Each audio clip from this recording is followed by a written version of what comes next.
Bueno, buenos días, bienvenidos y bienvenidas a esta reunión de trabajo.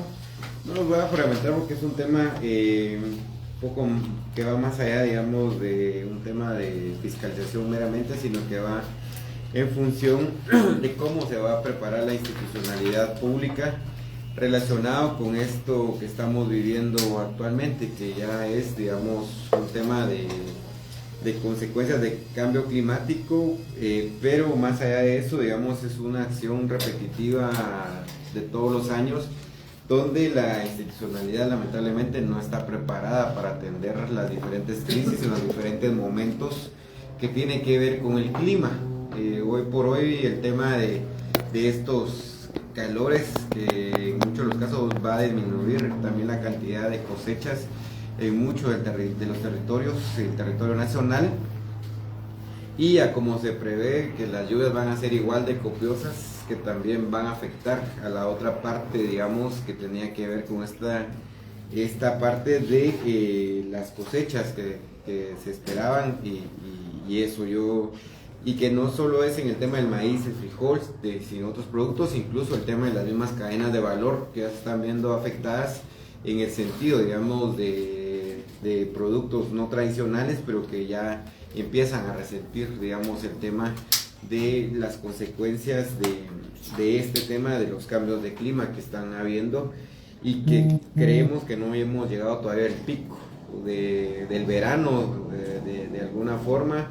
En el tema de los incendios forestales, yo hablaba de que no hemos llegado incluso al pico de todo este tema de las emergencias de los incendios, que creo que unos los está provocando el ambiente, y otros los está provocando alguien que no está feliz, digamos, en este caso, y que hay diferentes cuestiones de problemáticas, algunas sociales, otras ambientales, pero la parte alimentaria, que creo que es la que le va a pegar más a la población, incluyendo, digamos, la crisis económica que estamos viviendo, y el alza de los precios que esto conlleva también hoy por hoy. Nosotros hemos hablado en su momento es de que Guatemala antes era un país productor de granos básicos, ahora es un país importador de granos básicos.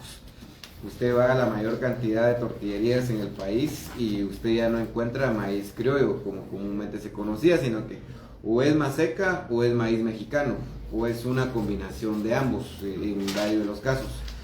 Lo mismo pasa con el tema del frijol. Ahora usted va, aunque sea al mercado y a los puestos de ventas, ya encuentra usted ya el frijol ya embolsado, lo mismo el arroz, y Guatemala era país productor de este tipo de productos, y hoy por todo lo que ha estado pasando, pues finalmente estamos dejando de ser eso y estamos siendo ya importadores incluso de granos básicos, por dos cosas muy puntuales. Uno, que se perdió el tema de la política agrícola en el país, no tenemos política agrícola. El MAGA se ha dedicado a dar alimentos cuando es el Ministerio de Agricultura, Ganadería y Alimentación. Yo he ido a algunas delegaciones del MAGA y, por ejemplo, le pregunto a la gente que debería estar haciendo extensionismo rural. Primero, que no hay perfiles de extensionismo rural en muchos de los municipios, en muchos de los departamentos del país. He ido y les pregunto, mire, ¿cuáles son los talleres que están dando para el tema de incentivar la parte agrícola o la parte productiva? Y algunos me dicen, mire, nosotros incluso aquí lo que hemos hecho es conseguirle a la gente el tema de tallercitos para reparación de motos, y estamos contentos porque algunos ya iniciaron su emprendimiento de taller. Es que el Ministerio de Agricultura no es un ministerio de emprendedurismo, pues, o sea, no es para hacer emprendimiento, es para generar toda una política que vaya en la parte agrícola, en la parte de ganadería y en la parte alimentaria, y que eso se complementa con una serie de políticas públicas que deberían ir encaminadas a esto. Dicho todo esto, además de que el MAGA es uno de los ministerios junto con el MIDES en la parte administrativa, al menos, donde los han usado para el tema de bolsones de plazas, al final de cuentas, digamos. Hay un municipio donde hay 5 periodistas del municipio que antes daban noticias de lo que pasaba en el municipio, y ahora están contratados en el MAGA. Entonces ahora todo lo que hacía el gobierno anterior, todo era bueno. Todo lo que le hacía el alcalde de ese municipio, todo era bueno. Aunque hubieran cosas malas, siempre había una nota buena de parte de ahí. Y están contratados en el MAGA. Ahí le voy a pasar el dato. Por favor. Y en el tema del MIDES, pues el tema de la política social. O sea, el tema es, al MIDES y al MAGA los utilizaron en campaña electoral para el tema de repartir alimentos para la campaña en sí. No tuvieron capacidad ni el MAGA ni el MIDES. Esto estoy hablando del gobierno anterior, incluso de manejar la emergencia del COVID-19. Ustedes recordarán que le aprobaron presupuestos de recursos al MIDE y al MAGA para dar el tema de alimentos. Y pasó el 2020, pasó el 2021, alrededor del 2000, entre finales del 2021 e inicio del 2022 empezaron a entregar alimentos ya cuando había regresado la supuesta nueva normalidad. Y ahí finalmente entonces lo único que hicieron fue utilizar todo el tema alimentario para poder hacer campaña electoral. Entonces uno ya miraba alcaldes, ya miraba diputados, ya miraba al mismo expresidente, a la par de algunos candidatos posteriormente entregando alimentos. Nosotros tuvimos la oportunidad como bancada de ir a algunas, ¿cómo se llama esto? Algunas bodegas que tiene el MIDES a encontrar alimentos. Algunos alimentos que estaban por vencer, otros que ya estaban vencidos, maíz con gorgojo, y así, digamos, toda esa es la historia corta que ha habido de manejo del MIDES y del MAGA. Y en el tema del MAGA, que no hemos hablado, ahí todavía vamos a iniciar una mesa para ver qué van a hacer con la Política Nacional de Desarrollo Rural Integral, porque la PENDRI está vigente todavía y necesita una parte de recursos, y que en muchos de los casos el nombre que aparece en la línea presupuestaria responde a la PENDRI o responde al Programa de Agricultura Familiar Campesina, pero después lo que hacen es hacer transferencias presupuestarias internas y terminar entregando alimentos. Como que el tema era, en todo caso, el que debería entregar algún nivel de alimentos es el MIDES, por este tema de la famosa bolsa social que tienen ahí, que también se ha vuelto un mecanismo de votación y un mecanismo de división comunitaria, digámoslo, en este momento, y es parte de lo que habría que cambiar. Pero bueno, dicho todo eso, la idea de esta reunión es ver cómo se está preparando. Iniciaríamos con el MAGA en el tema de cómo va a atender, digamos, las crisis estacionales que vienen en este tema, en la parte productiva, viceministra. Luego vemos que la parte paliativa, digamos, de que si van a dar alimentos o no, que esa es una parte paliativa, pero cómo van a hacer, qué política agrícola tienen, digamos, para implementar, al menos ahorita en esta crisis estacional que ya se están viviendo en muchos de los casos. Y luego ya vemos la parte paliativa, que ahí va a tener que complementar en algunos casos MIDES, pero es esto, señora viceministra. Bueno, muchísimas gracias, señor diputado, un gusto verlo. Bueno, nosotros en MAGA hemos estipulado una estrategia con 5 objetivos. Un objetivo para aumentar la disponibilidad de alimentos, sobre todo enfocada en la agricultura familiar, que es de autoconsumo. Un segundo objetivo enfocado en fortalecer la infraestructura productiva, más dirigida a lo que es la agricultura familiar, ya que tiene excedentes, ¿verdad? Y agricultores intermedios. Y ahí, pues, bueno, luego voy a explicar qué contiene cada objetivo. Un tercer objetivo, básicamente dirigido hacia la asociatividad y hacia el encadenamiento productivo. Un tercer objetivo que va más sobre la parte de normas y regulaciones, que es el otro viceministerio. Y un quinto objetivo para la parte de recursos naturales renovables, que tiene que ver sobre todo con la acción en PETEN, ¿verdad? Con la parte de recursos naturales. El viceministerio de PETEN. Y la acción nacional que hace el INAF. Con el primer objetivo, la parte de producción para el autoconsumo, nosotros encontramos, ¿verdad?, y es de usted conocimiento, que lo que se había venido haciendo es el enfoque de huerto comunitario y familiar. Este tiempo hemos cambiado el enfoque a un enfoque de milpa y patio, ¿verdad? El cual nos lleva a tener sistemas productivos tanto en patio para aumentar la disponibilidad de proteína de origen animal y vegetal, y en milpa para los granos básicos, con diferentes prácticas integradas. Hemos hecho el análisis de cada una de las prácticas en cuanto a su costo y el análisis del presupuesto que tenemos en el BISAM, y esto nos da para poder hacer una intervención en la iniciativa intersectorial, ¿verdad? Empezando por los 7 municipios que se han priorizado. ¿Eso lo priorizaron ustedes? No, la priorización la va a explicar Midis. Pero es una iniciativa, digamos, de varias instituciones del Estado, y la priorización viene del registro social de hogares. La otra parte que estamos priorizando, ¿verdad?, con el presupuesto que tenemos, es el corredor seco, ¿verdad? Justamente estamos finalizando el costeo y también digamos, a cuántas familias podemos llegar con el presupuesto en son 77 municipios del corredor seco, o un poquito más. Justamente hoy el equipo está afinando números para llegar a más. En las otras áreas del país, como el presupuesto no da para hacer la parte de sistemas, milpa y patio, vamos a seguir con lo que se tenía, pero considerando una estrategia transitoria. Pero en este tema, viceministra, vamos a ir por parte, digamos, en este tema de lo del sistema milpa y patio, ¿eso qué va a conllevar?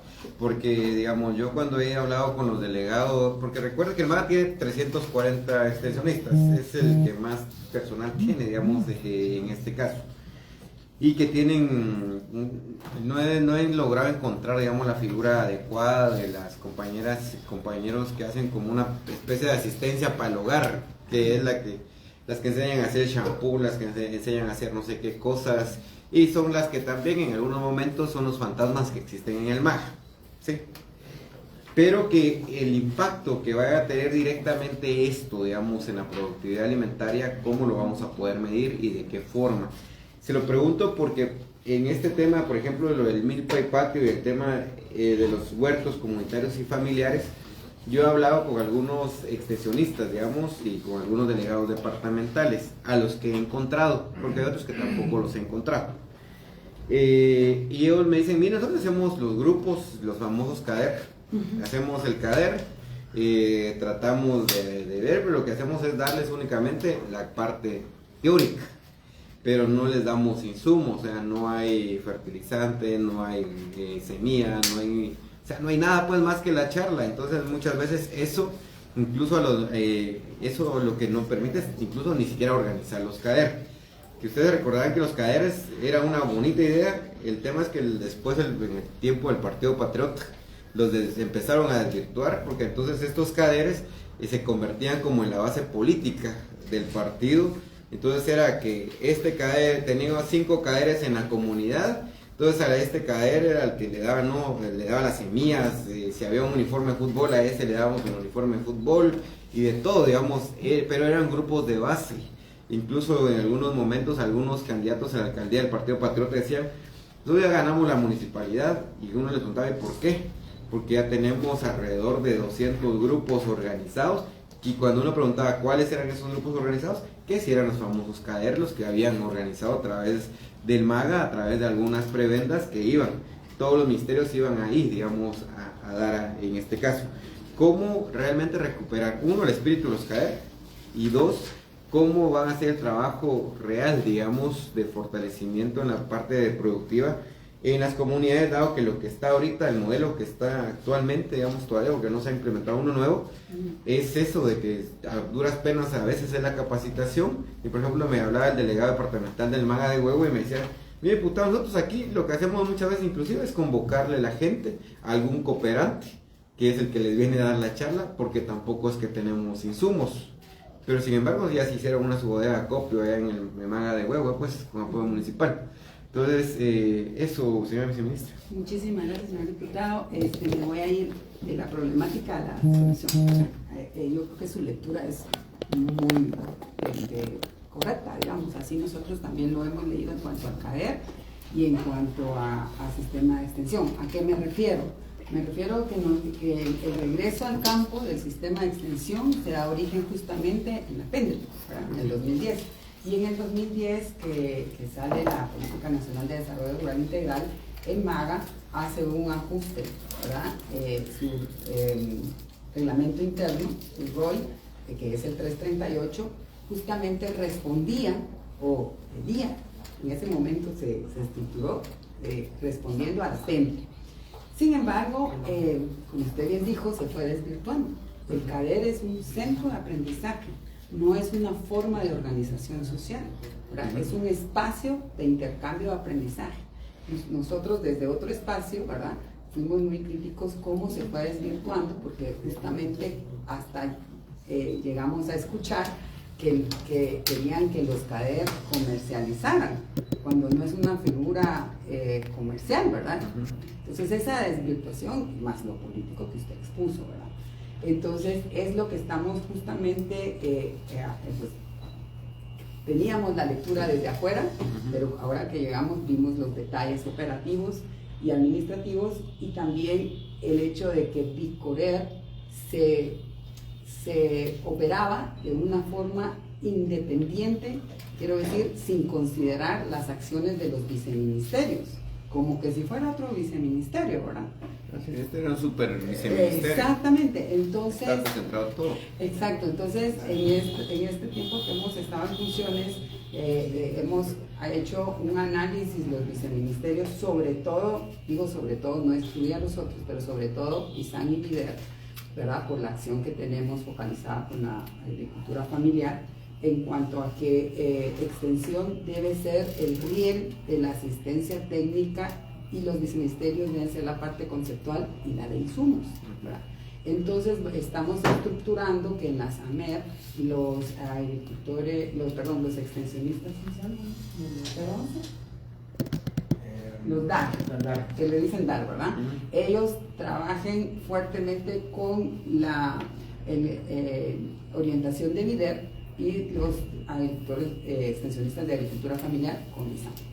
Eso también busca superar lo que usted dice. Los extensionistas iban solos y las entregas de insumos iban en otra dirección, ¿verdad? Y no eran piezas de un sistema de asistencia técnica del MAG, como verse como una entidad, ¿verdad? Y no como parte de una entidad. Entonces, eso justamente estamos trabajando para rescatar, como usted bien dijo, tanto el sistema de extensión como la parte de aprendizaje, pero con un enfoque complementario entre los viceministerios y la extensión. Y es que le hablaba de este tema del extensionismo, que es una práctica, digamos, relativamente no es nueva, pues es una cuestión de experiencia la que ha acumulado, pero que se ha desvirtuado, digamos, en el camino, pero también un tema es de cómo va a funcionar el Ministerio de Agricultura, Ganadería y Alimentación. La DICORER la volvieron en un super viceministerio, mejor hubieran dejado solo a la DICORER y hubieran quitado todos los viceministerios y ahí estaba todo, digamos, en este sentido. Y es que dinero sí ha habido. Por ejemplo, cuando se han inventado este tema de las famosas entregas de los 1,000 quetzales, que les han llamado de diferente forma. La última fue conservación de suelos, si no estoy mal, la del año pasado. Entre finales del año pasado y finales de este, que entregaron los famosos estipendios de 1,000 quetzales, que le llamaron conservación de suelos, si no estoy mal, y que ahí le voy a pedir un informe de una vez, señora viceministra, por departamento. Necesito tener, digamos, listado y el tema de la conformación del mismo. ¿Por qué? Por ejemplo, pregunté en el municipio, en el departamento de Sololá, y les preguntaba, miren, ¿cómo ustedes hicieron para conformar los listados? Y ellos lo que me decían es, los listados no los conformamos nosotros, el listado nos vino del despacho superior, y a nosotros nos vino acá, ya solo para que nosotros hiciéramos la capacitación, y en teoría la supervisión, porque tampoco la hicieron. Pero datos como el de Sololá, que estaban alrededor de 9 millones de quetzales, que los tiraron así al destajo. Y en el departamento de Huehuetenango les preguntaba lo mismo. Por ejemplo, ¿cómo conformaron ustedes el tema del listado para el tema de este estipendio? Y ellos me decían que habían hecho la misma metodología a nivel nacional, que era que el despacho superior solo mandaba los listados por municipio y departamento. Pero en el departamento de Huehuetenango, por ejemplo, fueron 11 millones de quetzales. Entonces hay un promedio de 8 o 9 o 10 millones de quetzales, digamos, que se desperdiciaron. O sea, desperdiciaron en este programa del estipendio de conservación de suelos alrededor de 200 millones de quetzales, entre que les daban 1,000 quetzales a cada uno, y que se volvió un negocio, señor viceministra, porque en algunos casos el que supuestamente había conseguido que le llegara el apoyo a la comunidad o a la gente, terminó cobrando. Hay lugares donde les cobraron hasta 200 quetzales a la familia por cada uno de los bonos o los beneficios, estos estipendios que le llegaron. En otros lugares fueron 100. Entonces, el único que se vio beneficiado realmente fue aquel que en teoría hizo la gestión y que fue el que al final de cuentas cobró por hacer nada. Y el tema del impacto directo del programa no se ve reflejado ahora que usted pueda ir, digamos, y decir, voy a ir a encontrar 10 parcelas al menos en el departamento de Sololá que hayan usado ese beneficio para el tema de conservación del suelo. Usted pregúntele ahorita a su delegado departamental que la lleve a 10 parcelas, no le va a dar a ninguna, porque no hay. Si usted le lleva ahorita a su delegado departamental de Engüehue y le dice, mire, vamos a ir a visitar 10 huertos en el departamento, en el municipio, en la cabecera departamental de Engüehue, no le van a llevar a ninguna, porque no hay. O sea, este tema lo único que hicieron fue armar toda la base social partidaria, y en algunos lados ganaron, otros perdieron, porque tenían malos candidatos, pues hasta eso tenían. Porque recursos para todo ese tema, ahí se fue todo el tema, este tema del MAG. Pero entonces, señora viceministra, para ir aterrizando en cuestiones concretas, ¿cómo le van a entrar ustedes a esta parte de la crisis estacionales que van a haber? Una cosa es lo del verano y otra cosa va a ser las lluvias copiosas, que en los dos de los casos se van a perder cosechas. Pero lo que yo creo que lo que menos puede seguir cayendo el MAGA es en seguir entregando alimentos. Yo me acuerdo que en los periodos del gobierno no anterior, sino del anterior, en el del FCN, en el plan estratégico del Ministerio de Agricultura, Ganadería y Alimentación, para cuando se les preguntaba el tema de agricultura familiar campesina o el tema de la PENDRI, cómo la iban a financiar y cómo la iban a implementar, por ejemplo, ellos decían, tenemos 400 millones de quetzales para el tema del PAFEC en ese momento. ¿Cómo lo van a implementar? Entregando bolsas de alimentos. Incluso le ponían ahí el tema de salvaguardar el derecho humano a la vida, no me acuerdo cómo le llamaban a eso, pero era ese finalmente el planteamiento, pero no es de esa forma en que se va a resolver, digamos, las crisis alimentarias y se le va a hacer, porque si no vamos a tener un ciclo, mejor convirtámonos en un tema de repartir alimentos a granel en todo esto. Entonces, ¿cómo van a enfrentar, por lo menos en este año, el tema de la crisis alimentaria? ¿Ya lo han valorado? ¿Ya lo están discutiendo? ¿Ya tienen algo planteado? ¿O cómo le van a entrar?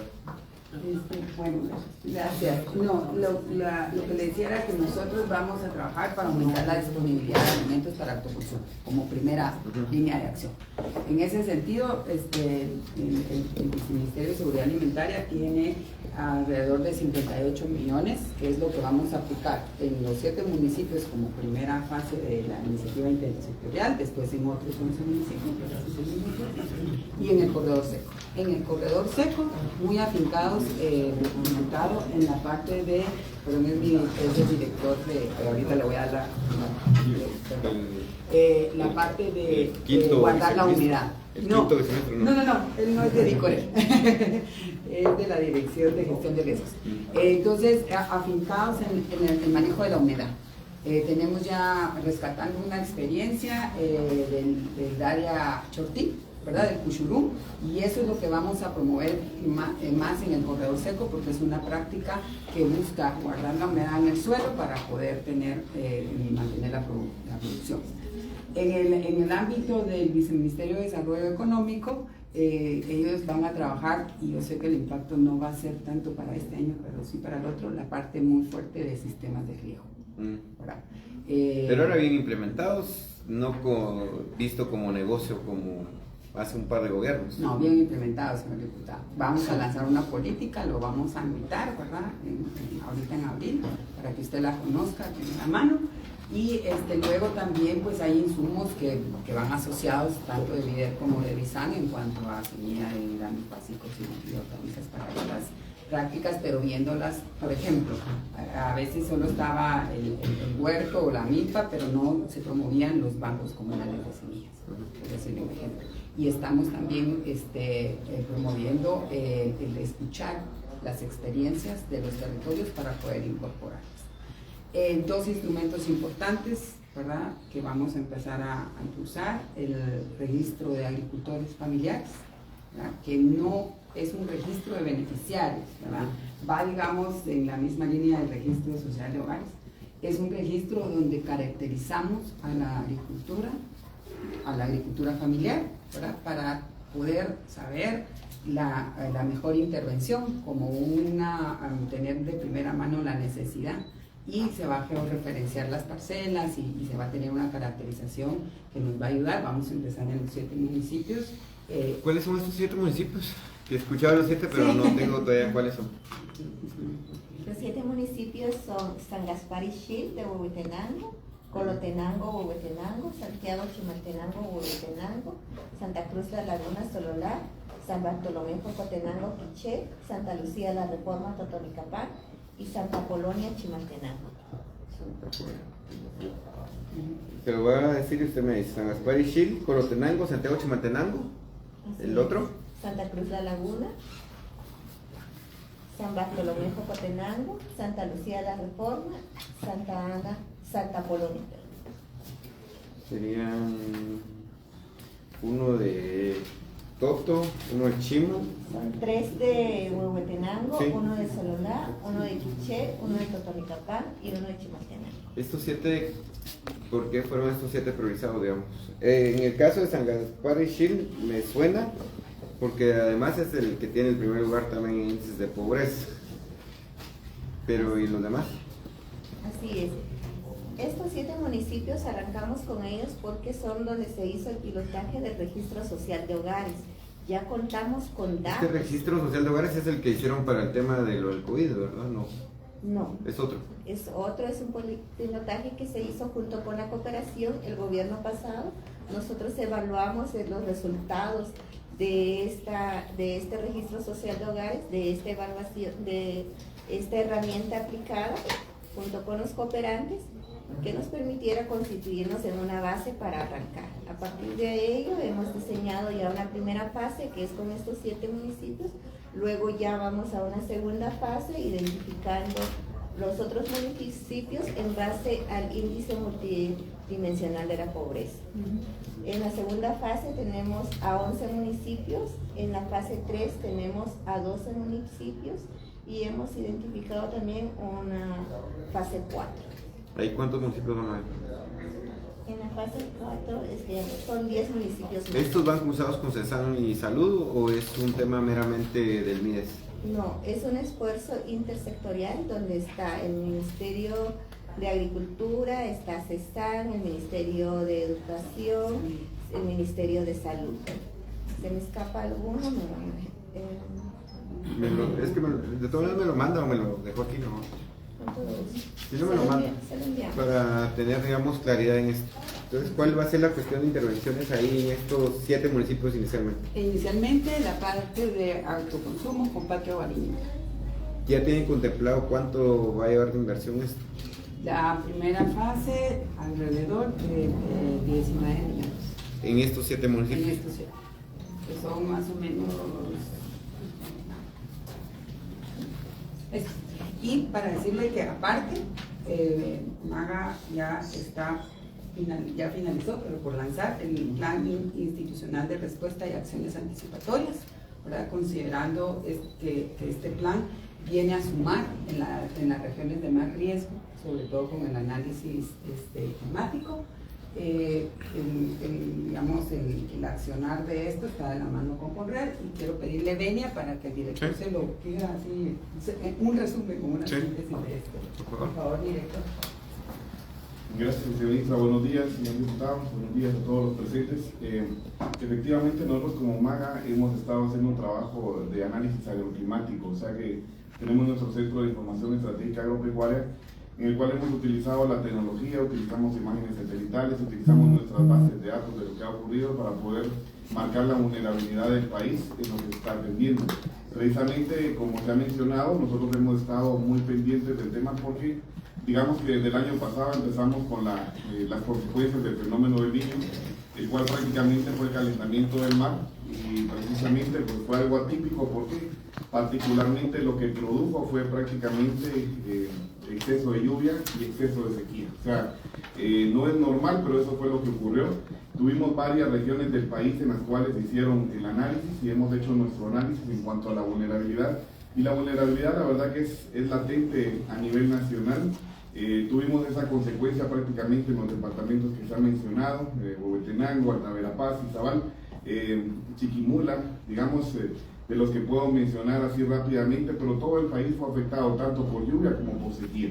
En el año 2024 todavía tenemos las secuelas prácticamente de esa sequía que hemos mencionado y podemos llegar a concluir que nuestro monitoreo en cuanto a esto, en afectaciones que se pudieran dar, continúan por el tema de que estamos en el fenómeno del Niño. Los meses de marzo, abril y mayo prácticamente son los más calientes del año. Eso es lo que se puede considerar. Luego estaremos en una fase neutral, en la cual prácticamente consideraríamos que el mes de junio pues, es un mes normal, podemos decirlo, de la temporada, pero a partir de julio tenemos el fenómeno de la canícula, que es el déficit de lluvia normal que tenemos siempre, y el 5 de agosto también tenemos la segunda canícula, que es lo que está previsto. El asunto es de que después ya de agosto en adelante, nosotros vamos a pasar de la fase neutral, fenómeno del Niño, fase neutral, y ahora una fase de niña. Cuando hablo de niña ya es un exceso de lluvia, en el cual prácticamente va a cambiar el switch. O sea, la afectación que tuvimos en 2023, el 2024 es diferente, por el tema que prácticamente vamos a tener ahora en esa fase de lluvia, tenemos otras condiciones para poder observar la temporada lluviosa del país. Nosotros siempre estamos alertas, no descartando el tema de la vulnerabilidad que tenemos, por ejemplo, con la canícula, en el caso de los departamentos de Chiquimula, Zacapa, El Progreso, Baja Verapaz, sur de Quiché, norte de Jutiapa, norte y este de Jalapa, sureste de Huehuetenango y litoral del Pacífico. Y en estas áreas se encuentran vulnerables pues, cultivos que hay existentes como maíz, frijol, café, banano, tabaco, melón, plátano, hortalizas y cañas de azúcar. Y cuando yo digo que son vulnerables es porque hay vulnerabilidad, no puedo hablar del daño si no ha ocurrido. Entonces eso es lo que sí quiero dejar claro para que nuestro informe no es alarmante, sino que es ya han habido experiencias anteriores. Realista, exactamente, para poder observarlo. Quiero hacer énfasis que el déficit hídrico sigue latente en Guatemala. Tenemos un déficit hídrico y el fenómeno del Niño nos lo remarcó todavía, y es por eso que nosotros seguimos, digamos, impulsando como ministerio el tema de los sistemas de captación de agua y promoviendo capacitaciones. Nosotros damos capacitaciones también a los extensionistas para que los agricultores repliquen esta información a nivel nacional. A nivel nacional el déficit hídrico continúa. Tenemos latente el fenómeno, el caso del corredor seco, que es la zona semiárida del país, y también la parte ampliada que se ha estado haciendo más latente. Entonces el déficit hídrico en Guatemala continúa. Aproximadamente son 141 municipios del país los que tienen ese impacto. Entonces digamos que para esta época lluviosa 2024 tenemos todavía la vulnerabilidad. Esta semana, por ejemplo, es un aliciente para el país porque tenemos la presencia de la onda fría que viene del norte, la cual va a producir lluvias que van a ser muy buenas para esta semana, pero esta semana. O sea, lamentablemente es una nube que pasa solamente haciendo un aliciente para poder hacer un respiro, pero continúa totalmente en lo que estamos diciendo. Entonces, quiero mencionar la temporada de huracanes 2024. Ya tienen previsto todos los nombres de los eventos para el Océano Pacífico y el Océano Atlántico, que prácticamente empiezan de mayo a noviembre, es el ciclo del Océano Pacífico, y el Océano Atlántico de junio a noviembre. Entonces, con esto lo que quiero mencionar es que sí tenemos nosotros, por ejemplo, en nuestro análisis, observándolo a través del monitoreo satelital y las experiencias de las recurrencias que tenemos en el país, sí tenemos 123 municipios de todo el país que están sufriendo por el tema del calor excesivo que produce la sequía también, y 59 municipios con exceso de lluvia. Eso es lo que se prevé para este 2024. Y tenemos el fenómeno que nos dejó la herencia del fenómeno del Niño, de tener exceso de lluvia y sequía, hay municipios, 18 municipios van a tener el efecto doble de sequía y lluvia a la vez. Entonces, digamos que esos eventos ponen en riesgo totalmente la producción que podemos mencionar. Entonces, continuamos con las olas de calor, la prevención. Hemos enfocado mucho el tema de que al hacer el análisis nacional, también el tema de los vientos fuertes están produciendo el problema de combinación de vientos fuertes con calor, pues sabemos qué es lo que produce, y eso es lo que lamentablemente tenemos en el país, bastante actividad de vientos fuertes arriba de los 30 kilómetros por hora, y entonces es lo que puede producir pues algunas dificultades también en la producción. Entonces quiero mencionar las vulnerabilidades que nosotros vemos y analizamos como ministerio. No es solo la sequía, tenemos la lluvia, tenemos las heladas cuando empieza el año, tenemos prácticamente el tema de los vientos que también pueden producir esas situaciones, y como la señora viceministra había explicado, nosotros en nuestras herramientas de gestión de riesgos recientemente hemos actualizado nuestro plan institucional de respuesta. Con el apoyo de FAO nosotros hicimos en la ola internacional el agregarle a nuestro plan acciones anticipatorias por fenómenos agroclimáticos. Cuando me refiero a esto es que nosotros estamos hablando de los eventos antes, durante y después. Ese es el análisis técnico que le puedo mencionar. Nuestros protocolos sí hablan de el protocolo número 1 que el Ministerio de Agricultura, digamos, que ha actualizado y es muy importante, es la comunicación por emergencia agropecuaria. El hecho de que, digamos, que desde la más alta autoridad del Ministerio hasta las direcciones o los jefes de departamento, todos tomen un rol relevante a la hora de las emergencias para poder estar al día con el Plan Nacional de Respuesta que nos exige la CONRED. Es lo que puedo mencionarles. Nuestros protocolos hablan precisamente de todas esas situaciones que han sido como experiencias pasadas que hemos pasado como país, y cuestiones como esas que nos ayuda a poder tomar acciones o generar algunas dinámicas de información para poder estar listos para lo que se avecina. Derivado de ello, pues hemos estado replicando recomendaciones al sector agrícola por las temporadas que he mencionado, y las recomendaciones pecuarias también, porque el cuidado de los animales también es muy importante a nivel nacional. Es lo que estamos haciendo. Entonces hemos recalcado esto a nivel nacional. Desde el año pasado hemos hecho énfasis a los efectos del fenómeno del Niño, tanto para el sector pecuario, agrícola, hidrobiológico y forestal, y es lo que consideramos que es muy importante el poder replicar esa información pues de manera preventiva, que es lo que estamos mencionando ahora.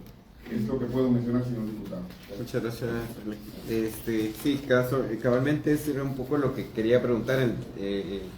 Entiendo entonces que ustedes están coordinando con los delegados departamentales y los extensionistas como para empezar a tener planes de siembra, entendería yo, el acompañamiento a los agricultores para saber, digamos, meteorológicamente cuál sería el momento oportuno para la siembra, o tienen pensado todavía implementar parte de esto, de ese acompañamiento.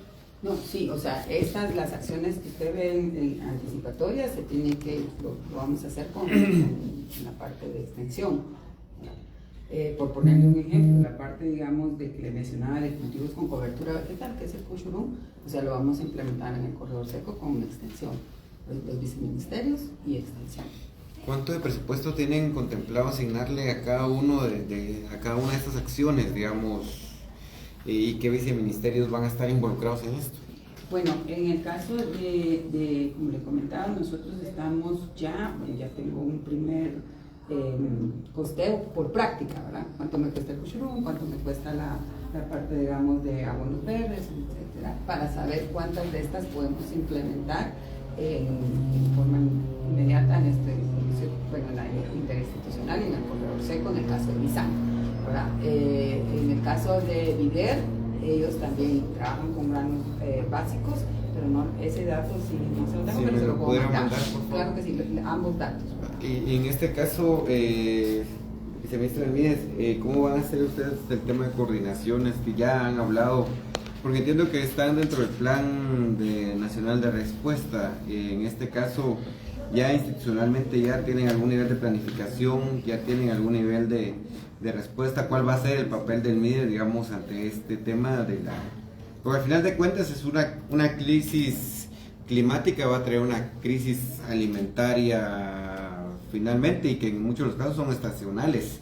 No es de que se va a resolver, digamos, en un par de meses, sino que se queda estacionalmente, inclusive de aquí hasta el próximo año, según cómo vaya variando las condiciones climáticas, porque no tenemos, el INSIGUME tampoco es que sea nuestro mejor referente pues, en cuestiones climáticas, pero el tema es, aquí la idea es conocer si hay planes, si están preparados, cuál va a ser la alternativa y sobre todo cómo lo van a manejar, que esa es la otra parte, para que no suceda como sucedió con el tema del MIDES en anteriores entregas de alimentos, que había gente que estaba en Estados Unidos que supuestamente recibió alimentos, había funcionarios públicos que recibieron alimentos, hasta muertos recibieron alimentos en algunos casos. Entonces, eso, señora viceministra. Bueno, muy buenos días, un gusto saludarles. Con relación a su pregunta, coincidimos en que el tema de los efectos del cambio climático para Guatemala son altamente, afectan enormemente a la población, ¿verdad? Y hemos ya desde el Ministerio de Desarrollo Social analizado cómo los efectos del cambio climático también incrementan la pobreza y pobreza extrema. Y analizando también cómo esto está afectando a las mujeres. Por ello, en nuestra planificación estratégica y en nuestro plan operativo que nos encontramos realizando actualmente, estamos incluyendo como un eje estratégico el cambio climático, lo que no tenía antes. Y también estamos incluyendo el tema de los cuidados, porque al momento en que las afectaciones del cambio climático entran a determinada población, quienes más lo sufren son las mujeres, y en quienes mayormente recargan las tareas del cuidado es para las mujeres. Por ello estamos incluyendo en el plan estratégico y el plan operativo del MIDES estos dos elementos. Por un lado, eso a nivel estratégico. A nivel operativo, nosotros respondemos con relación al Plan Nacional de Respuesta de Emergencias y a nuestro Plan Institucional de Emergencias. En el Plan Nacional de Respuestas hay 9 funciones. De estas 9 funciones nosotros vamos respondiendo según vaya activándose. Una de las funciones en donde sí nosotros somos coordinadores es en la gestión de los centros de acopio, más en las otras funciones somos una entidad de apoyo. Ese es un elemento en donde nosotros nos vemos y en donde identificamos desde nuestros programas sociales cómo poder apoyar según el nivel en que vaya escalando la emergencia. Ese es uno de los elementos. Otro de los elementos es en el plan de hambre estacional. Ahí, como usted sabe, es la CESAN quien tiene este protocolo de actuación. Igual nosotros ahí estamos en respuesta a esa activación del protocolo de actuación, ¿no? ¿Qué es lo que le puedo compartir? ¿Tienen contemplado la compra de alimentos para este año, viceministra? ¿Y cuánto piensan invertir en eso? Nosotros, con relación a la compra de alimentos, le podría decir que estamos, con base al protocolo de actuación con la CESAN. Dependiendo de las líneas que se planteen allí, es en donde vamos a invertir. Más sin embargo, sí tenemos un programa a través de FODES, que es un programa de alimentos. Este programa de alimentos que está en FODES se activa también mientras tengamos una emergencia. Entonces, dependemos de ello igual. Sí, por eso, pero ¿ya tienen contemplado la compra de alimentos o no o tienen en bodega actualmente? Mire, tenemos ¿O todavía no tienen inventario ustedes de eso? Sí, serían inventarios de los alimentos. El director de FODES, se lo podemos compartir. Actualmente, ¿cuántas bodegas tiene habilitadas el MIDES en el tema de alimentos? Yo conocí la de la zona 18, que ahí FODES lleva de todo, incluso hasta expedientes que se ve de la gente que quería aplicar a un trabajo o está en un sanitario en zona 18. Pero entonces, ¿cuántas bodegas tiene el MIDES actualmente? ¿Y cuántas de esas tiene alimentos? Se lo podemos trasladar con mucho gusto, esa información. ¿No tienen todavía claridad de eso? Claro que sí, pero no lo traigo acá.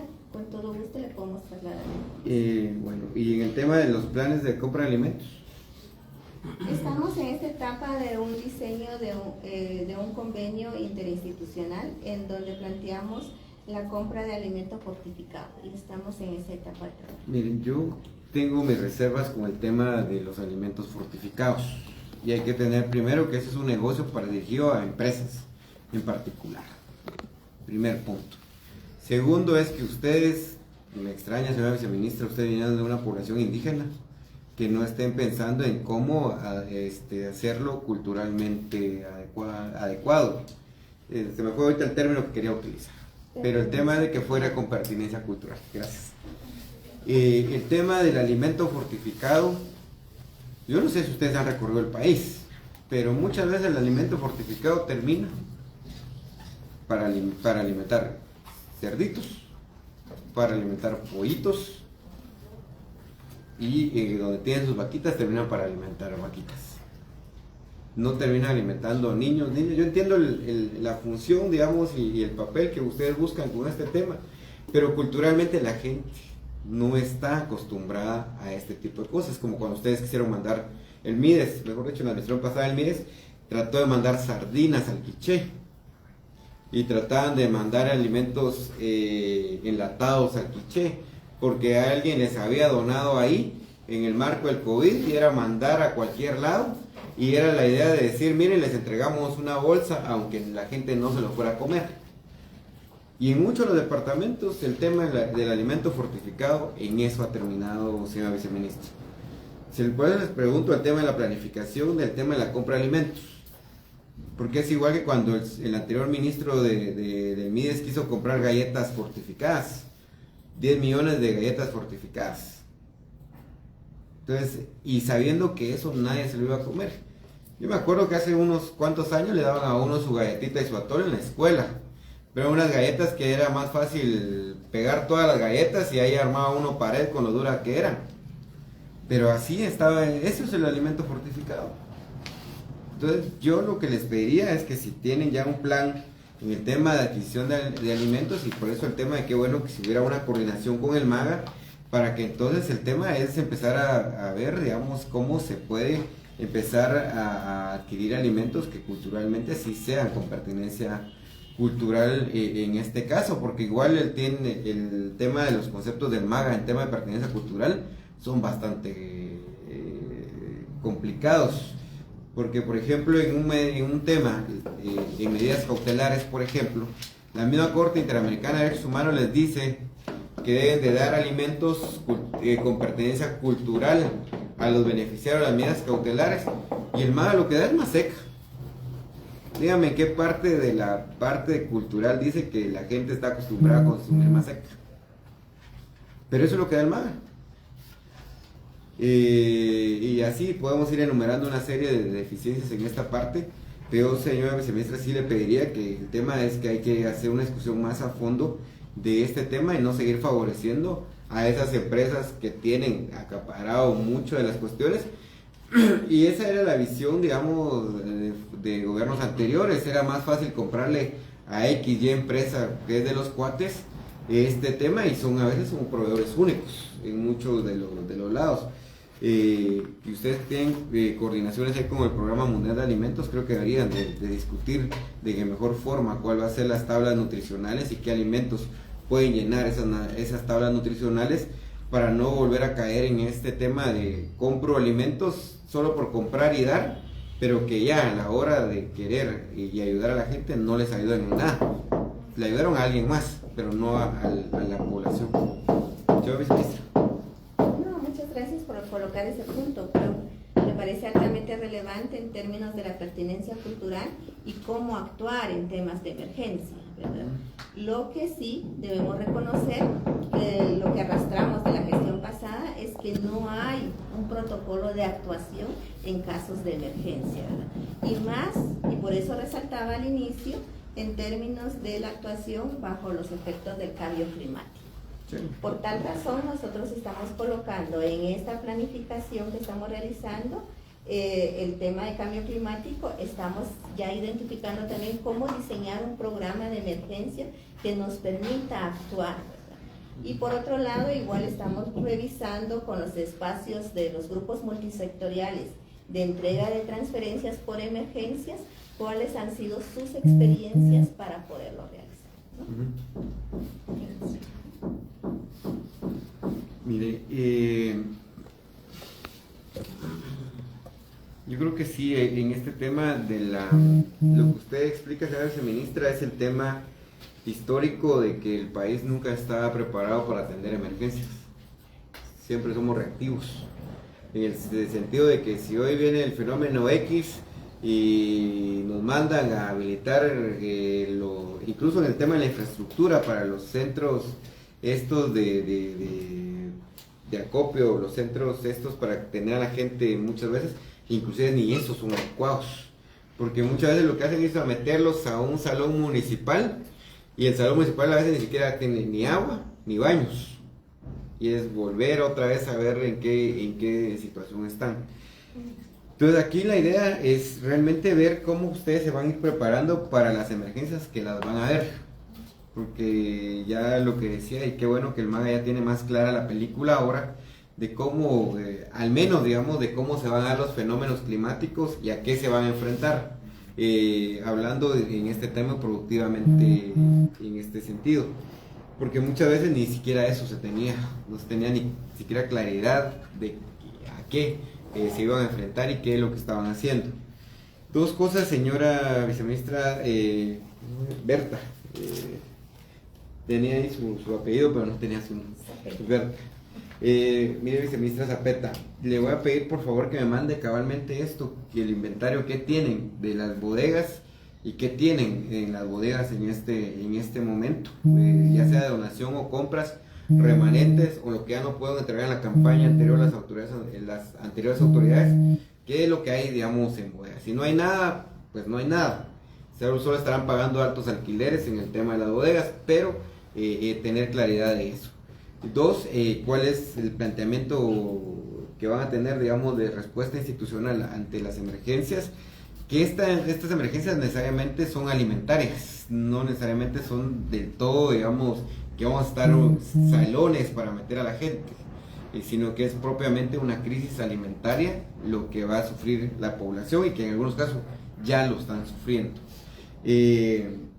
Esas dos cosas se ministra, para ver cuál es el planteamiento y sobre todo cuánto de recursos van a invertir ahí en este sentido.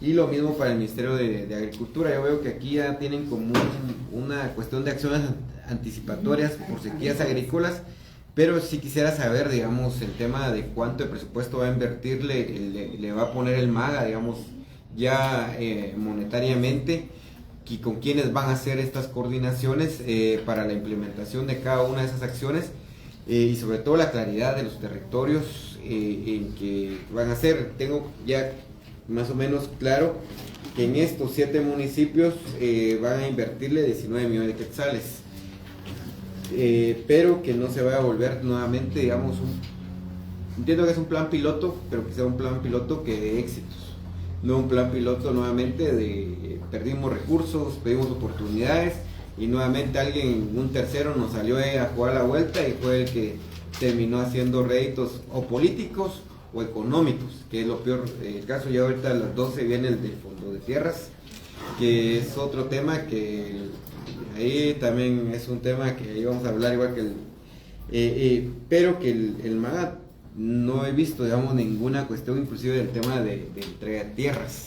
Digamos, no es que el MAGA las vaya a dar, pero recordemos que el MAGA tiene una CIA en el Fondo de Tierras y que de esa forma debería de empezarse a coordinar. Hoy vamos a ver el tema de la demanda de familias versus los del dinero que se han gastado. En este gobierno anterior creo que no hubo entrega de fincas, fue el anterior en el que hubo algunas. El año pasado, creo, señor. Pero son de regulación. No, entregaron, según me informaron ante el Consejo, entregaron 2 o 3, si no estoy mal, para que usted lo verifique. Ahí vamos a o sea, para que usted lo verifique. Pero porque yo tengo, ahora como dijo alguien allá a la parva, yo tengo otros datos. Okay. Pero el tema es de que pues si me los puede compartir. sí, la entrega de tierras ha sido bastante lenta y bastante deficiente a nivel del Fondo de Tierras. que es con dos cosas. Uno es reducir la conflictividad agraria y social que tiene el país, y la otra es que realmente sean centros de producción agrícola, de producción económica. Digamos, yo no estoy con el tema de que hay que solo sembrar maíz y frijol en este país, pues, pero sí, en un momento dado esto sirve para poder reducir costos de la canasta básica, pero también sirve para tratar de tener una mejor alimentación y tratar de subsidiar o paliar, digamos, en algún momento económicamente. Y luego vamos a citar ya al viceministro de Desarrollo Económico para ver cuál va a ser la visión de él ya en la parte de las cadenas de valor.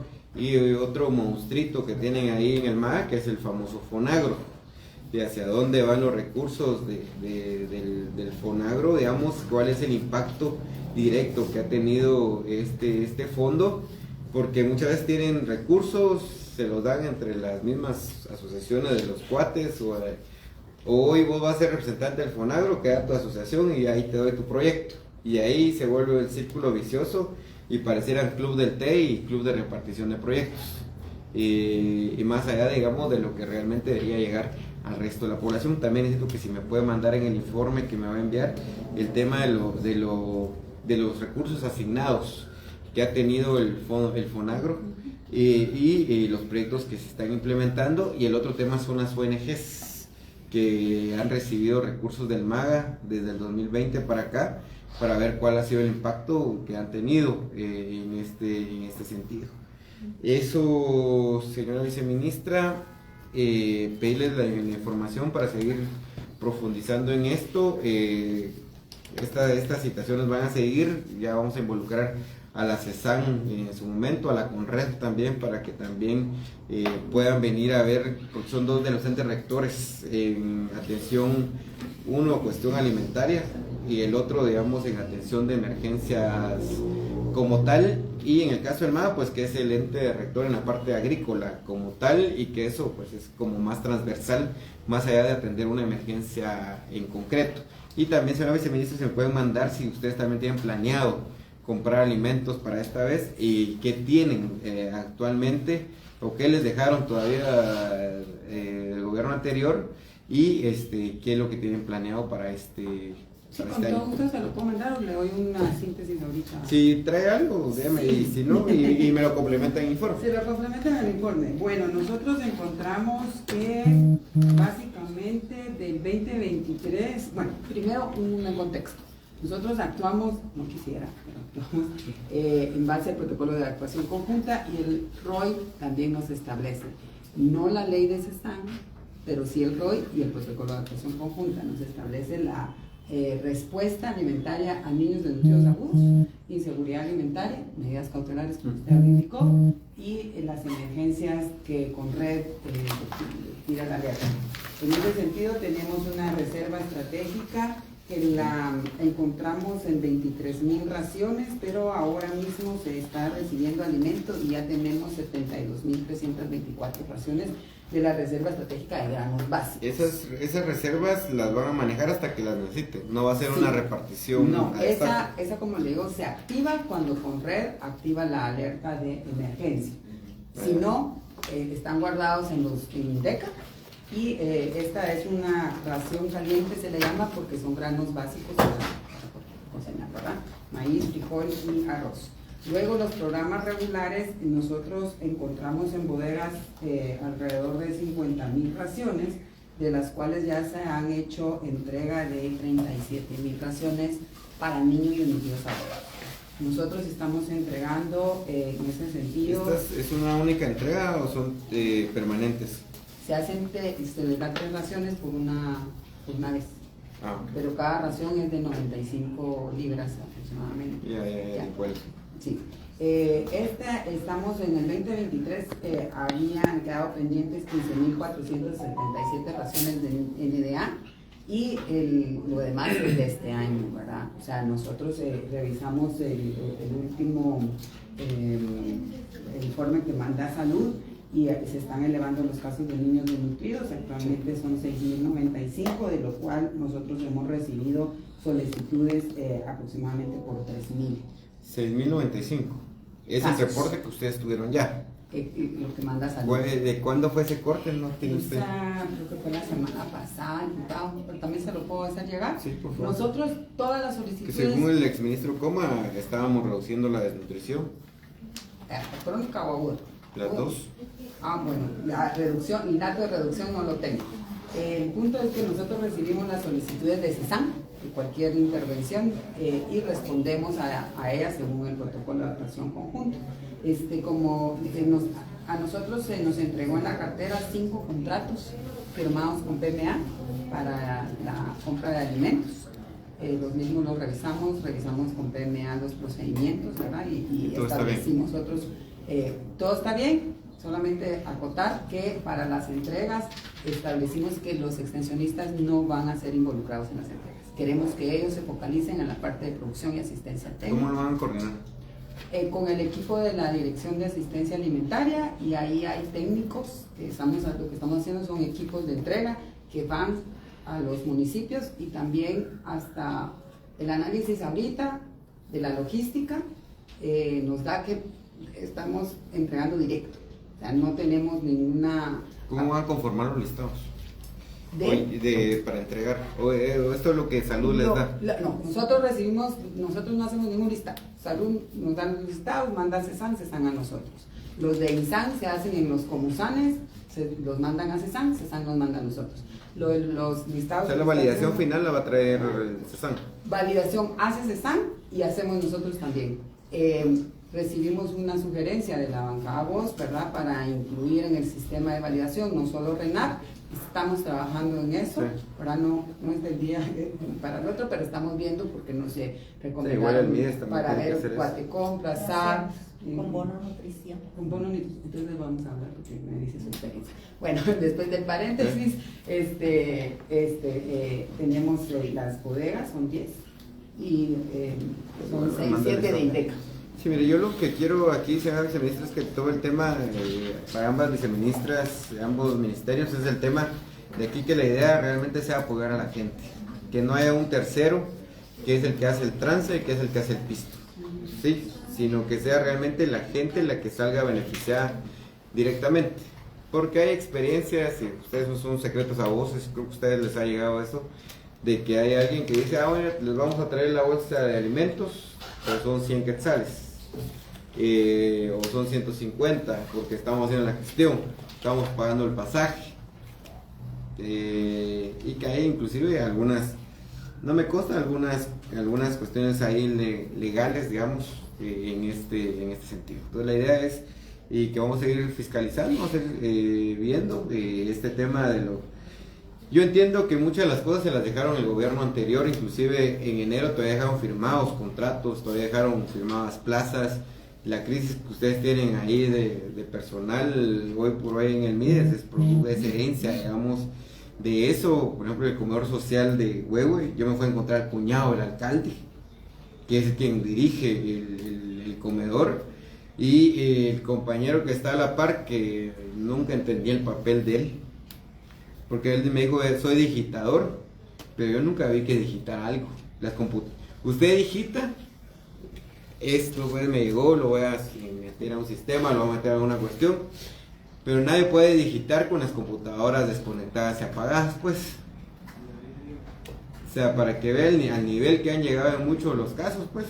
Mi compañero me dice, yo soy digitador, ¿cuál es su puesto? Soy digitador. Ah, bueno, entonces dígame la cantidad de alimentos. No, ahorita viene el delegado que a cargo. Y cuando volteo a ver, que eso ya no lo grabaron, porque estaba viendo otra cosa, desconectada la computadora y apagada, pues.